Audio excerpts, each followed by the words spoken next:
Então eu vou fazer uma demonstração aqui das cortinas que foram instaladas aqui na minha casa, aqui pela empresa Persol.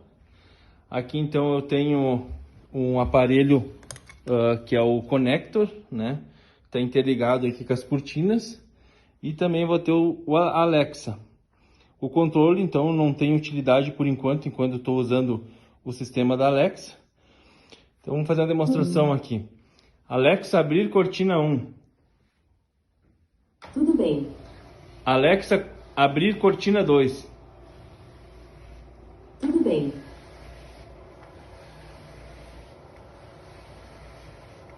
Então vamos fazer a demonstração, ela abrindo toda.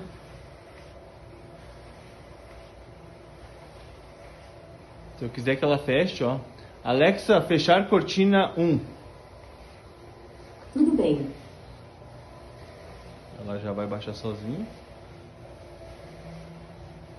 Vou deixar ela até o final, essa aqui.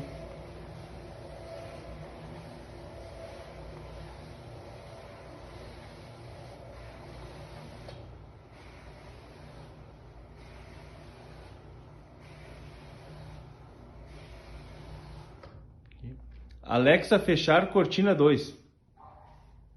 Tudo bem.